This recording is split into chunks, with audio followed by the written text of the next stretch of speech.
Sir, ಇವತ್ತು ಮೋದಿ ಪ್ರಚಾರವನ್ನು ನಡೆಸಿದ್ರು, ಅದು ಕೂಡ 4 ಕ್ಷೇತ್ರಗಳಲ್ಲಿ. ಬಹಳ ಪ್ರಮುಖವಾಗಿ ಎಲ್ಲ ಮಾತಲ್ಲೂ ನಾವು ಗಮನಿಸ್ತಾ ಇದ್ವಿ, ಆಪ್ಕಿ ಬಾರ್ 400 ಪಾರ್ ಅಂತ ಹೇಳ್ತಾ ಇದ್ರು. 1984ರಲ್ಲಿ ಕಾಂಗ್ರೆಸ್ ಸರ್ಕಾರ ಸಂಪೂರ್ಣವಾಗಿ 404 ಸೀಟ್ಗಳನ್ನು ಗೆದ್ಕೊಂಡು ಬಿಗಿತ್ತು. ಆದರೆ ಎಲ್ಲೋ ಒಂದು ಕಡೆ ಈ ಪ್ರಚಾರ, ಈ ಮಾತಿಗೋದ್ನೆ ಹೇಳ್ತಾ ಇರೋದಂತ ನೋಡಿದ್ರೆ 2024ರಲ್ಲಿ ನಿಮ್ಮ 1984ರ ಒಂದು ದಾಖಲೆಯನ್ನು ಉಡಿಸ್ ಮಾಡ್ತಾರ. ಇವತ್ತಿನ ಭಾಷಣ ಕೂಡ ಅದೇ ತರ ಐತೆ. ಭಯ ಕಾಡ್ತಿದ್ಯಾ ಸರ್ ನಿಮ್ಗೆ? ಮಾತಲ್ಲಿ ಉಡಿಸ್ ಮಾಡ್ತಾರೆ ಅವರು. ಮಾತಲ್ಲಿ ಮಾತ್ರ ಅದು ಘೋಷಣೆಗೆ ಮತ್ತೆ ವಾಟ್ಸಪ್ ಅಲ್ಲಿ ಅವ್ರ ಕಾರ್ಯಕರ್ತರಿಗೆ ಹಂಚಿಕೊಳ್ಳಿಕ್ಕೆ, ಅವ್ರಿಗೆ ಉತ್ಸಾಹ ಕೊಡ್ಲಿಕ್ಕೆ ಮಾತ್ರ ಅದು ಉಪಯೋಗ ಬರುತ್ತೆ ಹೊರತು ವಸ್ತುಸ್ಥಿತಿ ಆ ರೀತಿ ಇಲ್ಲ. ಇಲ್ಲಾಂದ್ರೆ ಕರ್ನಾಟಕದಲ್ಲಿ ಅವ್ರು 26 ಗೆದ್ದಿದ್ದಂಥವ್ರು 25ರಲ್ಲಿ ಚುನಾವಣೆ ನಿಲ್ತಾ ಇದ್ರಾ? 26 ಗೆದ್ದಿದ್ದಂಥವ್ರು ಕಳೆದಲ್ಲಿ ಚುನಾವಣೆಯಲ್ಲಿ 25ಕ್ಕೆ ಯಾಕೆ ನಿಂತ್ಕೊಂಡ್ರು ಅಂದ್ರೆ ಅವ್ರಿಗೆ ಅವರ ಯೋಗ್ಯತೆ ಅರ್ಥ ಆಗಿದೆ, ಅವರ 10 ವರ್ಷಗಳ ಸಾಧನೆ ಅವ್ರಿಗೆ ಅರ್ಥ ಆಗಿದೆ. 10 ವರ್ಷಗಳ ಸಾಧನೆ ಬಗ್ಗೆ ಏನಾದ್ರು ಒಂದೇ ಒಂದು ಅಂಕಿಅಂಶ ಮಾತಾಡಿದ್ದಾರೆ ಇವತ್ತು ಪ್ರಧಾನಮಂತ್ರಿಗಳು? 4 ಭಾಷಣ ಮಾಡಿ ಐತಿಹಾಸಿಕವಾಗಿ ಅವ್ರಿಗೆ ಅವಕಾಶವನ್ನ ಕೊಟ್ಟ ದೇಶದ ಜನತೆ ಮುಂದೆ, ಕರ್ನಾಟಕ ಜನತೆ ಮುಂದೆ, 26 ಸೀಟ್ ಕೊಟ್ಟ ಕರ್ನಾಟಕ ಜನತೆ ಮುಂದೆ ಏನಾದ್ರೂ ಒಂದು 10 ವರ್ಷದಲ್ಲಿ ನಾನು ಈ ಸಾಧನೆ ಮಾಡಿದ್ದೆ ನಿಮ್ಗೋಸ್ಕರ, ಅದಕ್ಕೋಸ್ಕರ ಓಟ್ ಹಾಕಿದ್ದೆ ಕೇಳಿದ್ದಾರಾ? ಕೇಳಕ್ ಸಾಧ್ಯ ಇಲ್ಲ. ಯಾಕಂದ್ರೆ ಏನು ಮಾಡಿಲ್ಲ. ಅವರು ರಾಜ್ಯಕ್ಕೆ ಅನ್ಯಾಯ ಮಾಡಿದ್ದಾರೆ, ತೆರಿಗೆ ಅನ್ಯಾಯ ಮಾಡಿದ್ದಾರೆ, ಬರ ನಿರ್ವಹಣೆ ಹಣ ಕೊಡೋರಿಗೆ ಅನ್ಯಾಯ ಮಾಡಿದ್ದಾರೆ, ಪಾಲು ಅನುದಾನಗಳಲ್ಲಿ ಅನ್ಯಾಯ ಮಾಡಿದ್ದಾರೆ. ರಾಜ್ಯಕ್ಕೆ ಅನ್ಯಾಯ ಮಾಡ್ತಿರೋ ಮೋದಿಯವರು ಇಲ್ಲಿ ಬಂದು ಸುಳ್ಳನ್ನ ಹೇಳಿ ಜನಗಳ ದಿಕ್ಕನ್ನು ತಪ್ಪಿಸಬಹುದೇ ಹೊರತು, ಅವರ ಮನಸ್ಸನ್ನ ಬೇರೆ ಕಡೆ ಸೆಳೆಯಲಿಕ್ಕೆ ಪ್ರಯತ್ನ ಮಾಡಬಹುದೇ ಹೊರತು ಸತ್ಯವನ್ನ ಹೇಳಲಿಕ್ಕೆ ಮೋದಿಯವರ ಕೈನಲ್ಲಿ ಸಾಧ್ಯ ಇಲ್ಲ. ಒಂದು ಒಳ್ಳೆಯ ಪ್ರಚಾರಕರು ಅವರು, ಒಳ್ಳೆಯ ವಾಗ್ಮಿ ಅವರು, ಚೆನ್ನಾಗಿ ಮಾತಾಡ್ತಾರೆ. ಆದರೆ ವಸ್ತುಸ್ಥಿತಿಯಾಗಿ ವಾಸ್ತವದ ವಿಷಯಗಳ ಬಗ್ಗೆ ಅವ್ರಿಗೆ ಮಾತಾಡ್ಲಿಕ್ಕೆ ಧೈರ್ಯ ಇಲ್ಲ. 25 ಕೋಟಿ ಜನ 10 ವರ್ಷದಲ್ಲಿ ಬಡತನದ ರೇಖೆಗಿಂತ ಮೇಲ್ ಬಂದ್ರು. ಇದು ಬಿಜೆಪಿ ಅಥವಾ ಮೋದಿಯ ಗ್ಯಾರಂಟಿ.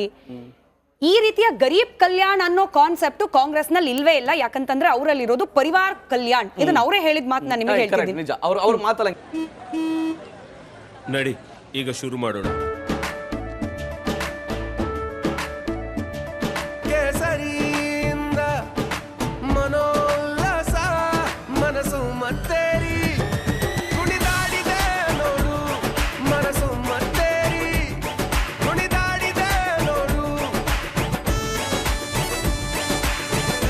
ಕ್ಷಣ ಕ್ಷಣವೂ ಆಚರಿಸಿ ಕೇಸರಿ ಹಬ್ಬ.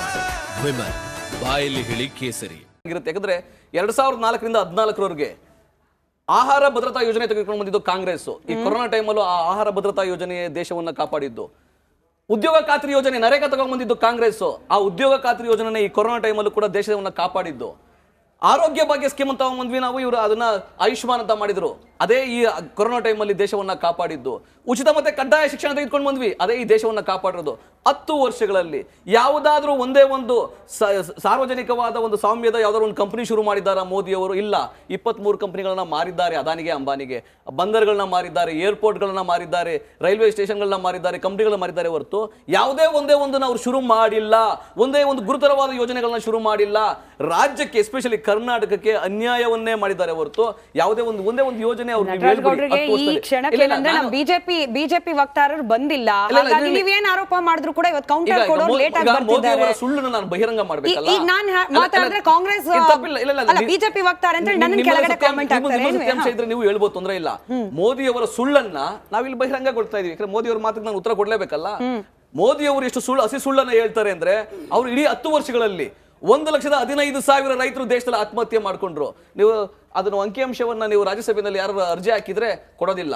1,15,000 ರೈತರು ಕೇವಲ 3 ವರ್ಷಗಳಲ್ಲಿ 2018, 19, 20ರಲ್ಲಿ 25,000 ನಿರುದ್ಯೋಗಿ ಯುವಕರು ಉದ್ಯೋಗ ಸಿಕ್ಕಿಲ್ಲ ಅಂತ ಆತ್ಮಹತ್ಯೆ ಮಾಡ್ಕೊಂಡ್ರು. ಮೋದಿ ಅವರು ಯಾವತ್ತಾದ್ರೂ ಅದ್ರ ಬಗ್ಗೆ ಸಂತಾಪ ಸೂಚಿಸಿದ್ರ?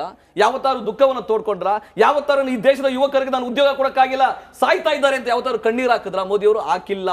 ಅವ್ರಿಗೆ ಯಾವಾಗ್ಲೂ ಅವ್ರ ಗಮನ ಯಾರ ಮೇಲೆ ಅಂದ್ರೆ ಅದಾನಿ ಮೇಲೆ, ಅಂಬಾನಿ ಮೇಲೆ, ಮತ್ತೆ ಸುಳ್ಳುಗಳನ್ನ ಹೇಳೋದು. ರಾಜೇಂದ್ರ ಸರ್, ಇವಾಗ 4 ಕಡೆ ಪ್ರಚಾರದ ಭಾಷಣಗಳಾಯ್ತು.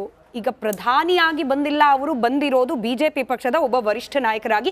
ಸಹಜವಾಗಿ ಇಲ್ಲಿ ಆಡಳಿತ ನಡೆಸ್ತಾ ಇರ್ತಕ್ಕಂಥ ಕಾಂಗ್ರೆಸ್ನ ವಿರುದ್ಧವಾಗಿ ಹರಿಹಾಯಲೇಬೇಕು. ಆದ್ರೆ ಮಾಡಿರೋ ಆರೋಪಗಳು ಎಷ್ಟು ಗಂಭೀರವಾಗಿರೋದು. ಇವಿಎಂ ಮೇಲೆ ಅನುಮಾನ ಪಟ್ಟರು, ಸುಪ್ರೀಂ ಚಾಟಿ ಬೀಸ್ತು. ಯಾವ PFI ಸಂಘಟನೆ ಭಯೋತ್ಪಾದಕರ ಜೊತೆಯಲ್ಲಿ ನಂಟನ್ನು ಹೊಂದಿತ್ತು ಅಂತ ಹೇಳಿ ನಾವು ಅದನ್ನ ಬ್ಯಾನ್ ಮಾಡಿದ್ವಿ. ವಯನಾಡ್ನಲ್ಲಿ ಒಂದೇ ಒಂದು ಕ್ಷೇತ್ರ ಗೆಲ್ಲಬೇಕು ಅನ್ನೋ ಕಾರಣಕ್ಕೆ ಅವರ ಬೆಂಬಲವನ್ನ ಪಡೀತಿದ್ದಾರೆ ಕಾಂಗ್ರೆಸ್. ಗಂಭೀರ ಅಲ್ವಾ ಇವೆಲ್ಲ ಆರೋಪಗಳು? ಆರೋಪಗಳು ಗಂಭೀರನೇ.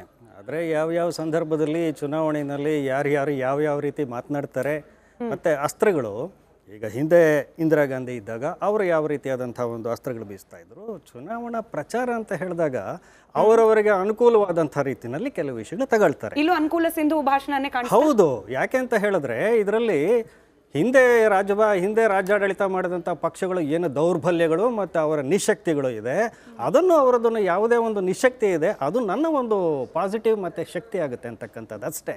ಯಾಕೆಂತ ಹೇಳಿದ್ರೆ ಇಷ್ಟೆಲ್ಲ ದೌರ್ಬಲ್ಯಗಳು, ಇಷ್ಟೆಲ್ಲ ವೈಫಲ್ಯಗಳು ಅದನ್ನು ನರೇಂದ್ರ ಮೋದಿ ಇವತ್ತು ಬೊಟ್ಟು ಮಾಡಿ ತೋರಿಸ್ತಾ ಇದ್ದಾರೆ. ಅದು ಆಗಿದೆ, ಅದನ್ನು ಆಗಿಲ್ಲ ಅಂತ ಹೇಳೋಕ್ಕಾಗಿಲ್ಲ, ಅದು ಸಹಜ ಮತ್ತು fact, it is A fact. ಅದನ್ನೇ ಇಟ್ಕೊಂಡು ಅವ್ರು ಏನು ಮಾಡ್ತಾ ಇದ್ದಾರೆ, ನೀವು ಈ ರೀತಿ ದುರಾಡಳಿತ ಮಾಡಿದಿರಿ, ನೀವು ಈ ರೀತಿ ವೈಫಲ್ಯ ಆಯ್ದಿರಿ, ಇದು ಜನತೆ ಮುಂದೆ ಹೇಳ್ತಾ ಇದ್ದಾರೆ, ಇದನ್ನೆಲ್ಲ ನೀವು ಸಹಿಸ್ಕೊಳ್ತೀರಾ ಅಂತ ಜನ ತೀರ್ಮಾನ ಮಾಡಬೇಕು. ಇದು ಪ್ರಜಾತಂತ್ರ ಇದು.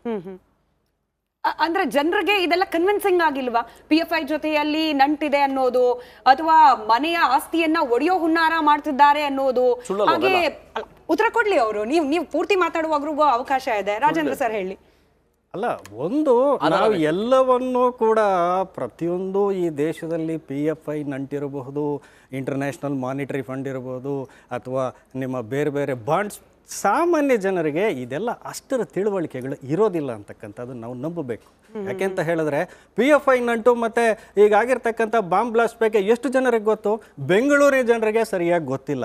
ರಾಮೇಶ್ವರಂ ಕೆಫೆನಲ್ಲಾದಂಥ ಒಂದು ಪ್ರಕರಣದ ಹಿಂದೆ ಏನಿದೆ, ಮತ್ತು ಸರ್ಕಾರ ಏನು ಹೇಳ್ತು, ಪರಮೇಶ್ವರ್ ಏನು ಹೇಳಿದ್ರು, ತದನಂತರ NIA ಏನು ಹೇಳ್ತು, ಇವೆಲ್ಲವನ್ನು ನೋಡಿದಾಗ ಸಾಮಾನ್ಯ ಜನರಿಗೆ ಇದು ಅರ್ಥ ಆಗುತ್ತೆ ಅಂತ ಅಂದ್ಕೊಂಡಿದ್ದಾರೆ. ಈ ದೇಶದಲ್ಲಿ ಜನ ಪ್ರಜ್ಞಾವಂತರಿಲ್ವಾ ರಾಜೇಂದ್ರ? ಎಲ್ಲಿದ್ದಾರೆ ಪ್ರಜ್ಞಾವಂತರಿದ್ದರೆ ಆಯ್ತು, ಆಗ ಬಂದು ಗೃಹ ಸಚಿವರು ಕೊಟ್ಟ ಹೇಳಿಕೆ, ಆಗ ಬಂದು ಉಪಮುಖ್ಯಮಂತ್ರಿಗಳು ಕೊಟ್ಟ ಹೇಳಿಕೆ, ಓಲೈಕೆ ಅಂತ ಹೇಳಿ ಮೋದಿ ಅವರು ಪದೇ ಪದೇ ಹೇಳಿದ್ರೆ ಇರಬಹುದೇನೋ ಅನ್ಸೋ ಹಾಗೆ ಇತ್ತಲ್ವಾ ಅಂತ. ಪ್ರಜ್ಞಾವಂತರಾಗಿದ್ದರೆ ಬೆಂಗಳೂರಿನಂತ ದಕ್ಷಿಣ ಕ್ಷೇತ್ರದಲ್ಲಿ 99% ಮತದಾನ ಆಗ್ಬೇಕಾಗಿತ್ತು ಇವತ್ತು ದೇಶದಲ್ಲಿ.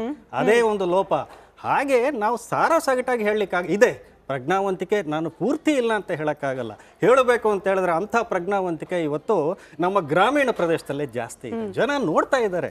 ಅದಕ್ಕೆ ಚುನಾವಣೆ ಅಂತಕ್ಕಂಥದ್ದು ಇರೋದು ಈ ದೇಶದಲ್ಲಿ. ತೀರ್ಮಾನ ಮಾಡ್ತಾರೆ ಅವರು. ನೋಡೋಣ ಈಗ. ಯಾಕೆ ಅಂತ ಹೇಳಿದ್ರೆ ಮೋದಿಯವರು ಇಷ್ಟು ಇದಾಗಿ ಆವೇಶಪೂರ್ವವಾಗಿ ಮತ್ತೆ ಕೆಲವು ಇದನ್ನು ಹೇಳ್ತಾ ಇದ್ದಾರೆ. ಅದನ್ನು ತೀರ್ಮಾನ ಮಾಡ್ತಕ್ಕಂಥವ್ರು ಯಾರು? ಈ ಜನ ಅಲ್ವೇ? ಅವ್ರು ಏನು ತೀರ್ಮಾನ ಕೊಡ್ತಾರೆ ನೋಡೋಣ. ಇನ್ನೊಂದು ಕಡೆಯಲ್ಲಿ ಈಗ ಶಿವಾನಂದ ರೆಡ್ಡಿ ಅವರೇ, ಈಗ ಮೋದಿಯವರು ಇವತ್ತು ಭ್ರಷ್ಟಾಚಾರದ ಬಗ್ಗೆ ಮಾತಾಡ್ತಿದ್ರು.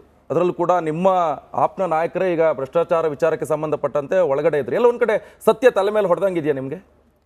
ಇಲ್ಲ ಸರ್, ನಾನು ಒಂದು ಹೇಳ್ತೀನಿ. ಫಸ್ಟ್ ಪ್ರಶ್ನೆ ಏನು, ಮೋದಿಯವರು ಮಾತಾಡಿರೋದು ನೇಹಾ ಕೊಲೆ ಕರೆಕ್ಟಾ? ಈ ಥರ ಕೊಲೆಗಳು ಹಿಂದೂಗಳನ್ನೇ ಸಾಯಿಸಿದ್ದಾರೆ. ಆವತ್ತು ಜೋಶಿ ಆಗಲಿ, ನಡ್ಡಾ ಆಗಲಿ, ವಿಜಯೇಂದ್ರ ಆಗಲಿ, ಬೇರೆಯವರು ಯಾರು ಯಾವ್ರ ಮನೆಗೂ ಹೋಗಿಲ್ಲ.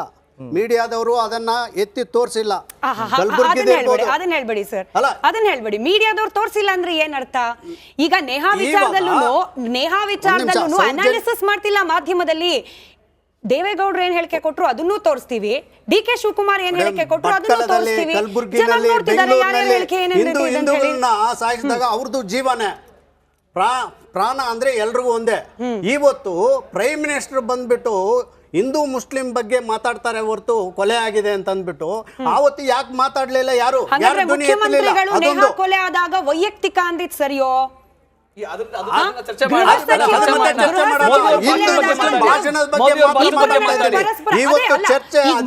ವಿಚಾರ ಯಾಕೆ ಬಂತು ಅಂತಂದ್ರೆ ಇಲ್ಲಿನ ಗೃಹ ಸಚಿವರು, ಇಲ್ಲಿನ ಮುಖ್ಯಮಂತ್ರಿಗಳು ಹೇಳಿದ ಹೇಳಿಕೆಗಳು, ಅದರ ಆಧಾರದ ಮೇಲೆ ಇವತ್ತು ಮೋದಿ ಮಾತನಾಡಿದ್ದಾರೆ. ಮೋದಿ ಅವ್ರ ಮಾತನ್ನು ಖಂಡಿಸೋಣ, ತಪ್ಪಿದ್ರೆ.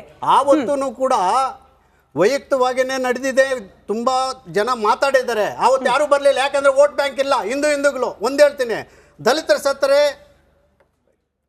ಏನೋ ಇದು ಮಾಡ್ತಾರೆ, ಏನೋ ಗಲಾಟೆ ಮಾಡ್ತಾರೆ. ಅದೇ ಹಿಂದೂಗಳಿಗೆ ಸತ್ತರೆ ಗಲಾಟೆ ಮಾಡಲ್ಲ.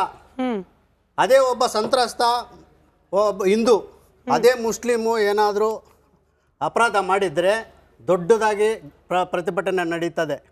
ಇದು ಎಲ್ರಿಗೂ ಜನರಿಗೂ ಕೂಡ ಗೊತ್ತು. ಇದು ಹಿಂದೂಗಳು ಮುಸ್ಲಿಮ್ಗೆ ಗಲಾಟೆ ಮಾಡೋಕ್ಕೆ ಇದು ಸುಳ್ಳು ಸುದ್ದಿ ಅಂತ ಅದೊಂದು. ಮತ್ತೆ ನೀವು ಹಸಿವುದ ರೇಖೆ ಜಾಸ್ತಿ ಮಾಡಿದ್ದೀವಿ ಅಂತ ನೀವೇ ಹೇಳಿದ್ರಿ, ಪ್ರೈಮ್ ಮಿನಿಸ್ಟರ್ ಹೇಳಿದ್ದಾರೆ. ಹಸಿವಿನ ರೇಖೆ ಇಂಟರ್ನ್ಯಾಷನಲ್ ರ್ಯಾಂಕಿಂಗ್ ಎಷ್ಟಿದೆ ಇವತ್ತು? 2014ಕ್ಕೆ ಕಂಪೇರ್ ಮಾಡಿ ನೀವೇ ಹೇಳಿ, ನಿಮಗೆ ಗೊತ್ತಲ್ಲ. 111ನೇ ರ್ಯಾಂಕ್ ಬಂದಿದೆ. ಎಲ್ಲಿ ಕಡಿಮೆ ಮಾಡಿದ್ದಾರೆ? ಡೆಮಾಕ್ರಸಿ ತಗೊಳ್ಳಿ, ಶಿಕ್ಷಣ ತಗೊಳ್ಳಿ, ಆರೋಗ್ಯ ತಗೊಳ್ಳಿ, ಯಾವ ರ್ಯಾಂಕ್ನಲ್ಲಿ ಇದ್ದೀವಿ ಈ ದೇಶ, ಅವರೇ ಪ್ರಣಾಳಿಕೆ ತಗೊಳ್ಳಿ. ರೈತರು ದ್ವಿಗುಣ ಮಾಡ್ತೀವಿ ಪ್ರಾಫಿಟ್ ಅಂದರು, ಮಾಡಿದ್ರಾ? ಅದೊಂದೇ ಅಲ್ಲ, ಇವತ್ತು 12 ಲಕ್ಷ ಕೋಟಿ ಸಾಲ ಮನ್ನಾ ಮಾಡಿದಂತಂದರು. RBI itself told there is a big loss, 12,000 lakhs for country ಅಂತ they were told. ಅದೇ ಸಾಲ ಮನ್ನಾ ಮಾಡಿ ಅಂದರೆ ಸಾಲ ಮನ್ನಾ ಮಾಡಲಿಲ್ಲ. ನೀವು ಭ್ರಷ್ಟಾಚಾರದ ಬಗ್ಗೆ ಪ್ರಶ್ನೆ ಕೇಳಿದ್ರು ನಿಖೇಶ್, ಅದೊಂದು ಬಿಟ್ಟು ಬೇರೆ ಎಲ್ಲ ಮಾತಾಡ್ತಿದ್ದೀವಿ ಅಂತ ಮಣಿಪುರದಲ್ಲಿ ಹೇಳಿ. ಗಲಾಟೆ ಆಯ್ತು, ಹೆಣ್ಣು ಮಕ್ಕಳನ್ನ ಬರೋಣ ಅದು ಇದೆ, ಅದನ್ನು ಪ್ರಶ್ನೆ ಮಾಡ್ಬೇಕು. ಬಿಜೆಪಿ ಅವ್ರು ಬರ್ಲಿ ಅಂತ ನಾನು ವೇಟ್ ಮಾಡ್ತಿದ್ದೀನಿ. ಅಲ್ಲ ರೆಡ್ಡಿ ಸರ್, ಬಿಜೆಪಿ ಅವ್ರು ಬರ್ಲಿ ಅಂತ ನಾನು ಕಾಯ್ತಾ ಇದ್ದೀನಿ. ಕುಮಾರಸ್ವಾಮಿ ಅವರನ್ನ ಪಕ್ಕದಲ್ಲಿ ಕೂರ್ಸ್ಕೊಂಡು ಮಾತಾಡಿದ್ದಾರೆ ಮೋದಿ ಅವರು, ಅವ್ರ ಕುಟುಂಬದವ್ರ ಮೇಲೇನೆ ಬಂದೆ ಅವ್ರ ಕುಟುಂಬದವ್ರ ಮೇಲೇನೆ ಎಂಥ ಗಂಭೀರ ಆರೋಪ ಬಂದಿದೆ ಹೆಣ್ಮಕ್ಳ ವಿಚಾರದಲ್ಲಿ. ಅದನ್ನ ಬಿಜೆಪಿ ಅವ್ರು ಬಂದಾಗ ಪ್ರಶ್ನೆ ಮಾಡೋಣ. ಭ್ರಷ್ಟಾಚಾರದ ಬಗ್ಗೆ ನಿಮ್ಮನ್ನ ಕೇಳಿದ ಅದಕ್ಕೆ ಉತ್ತರ ಕೊಡಿ ನೀವು. ಭ್ರಷ್ಟಾಚಾರ ಅಂತೀರಾ? ಭ್ರಷ್ಟಾಚಾರ ಇವಾಗ ರೆಡ್ಡಿ ಮಾಡಿದ್ದಾರೆ, ಗೊತ್ತಲ್ಲ, ಅವರು BJP ಸೇರಿದ್ದಾರೆ. ಎಷ್ಟೋ ಜನ ಭ್ರಷ್ಟಾಚಾರ ಇದ್ದಾರೆ, ಅವ್ರದ್ದೆಲ್ಲ ಕ್ಲೀನ್ ಚಿಟ್ ನಡೆದಿದೆ. ಇವತ್ತು ನಮ್ಮ ಪಕ್ಷ ಭ್ರಷ್ಟಾಚಾರದ ಬಗ್ಗೆನೇ ಮಾತಾಡ್ತದೆ. ಅದನ್ನು ನಾವು ನಿರ್ಮೂಲನೆ ಮಾಡಬೇಕಂತಲೇ ಪಣ ತೊಟ್ಟಿರೋದು. ಇದು ಸುಳ್ಳು ಕೇಸ್ ಹಾಕಿ ಇವತ್ತು ಅವರು ಅಮೆಂಡ್ಮೆಂಟ್ ಮಾಡಿಕೊಂಡಿರ್ಬೋದು, ಇಲ್ಲ EDನವರು ರೆಕಮೆಂಡ್ ಮಾಡಬೇಕು ಬೇಲ್ಗೆ, ಇಲ್ಲ ಅವರು ಒಪ್ಕೋಬೇಕು. ಅವೆರಡು ಒಪ್ಪಕ್ಕೆ ನಮ್ಮ ಇವರು EVM ಮೇಲೆ ಅಪನಂಬಿಕೆ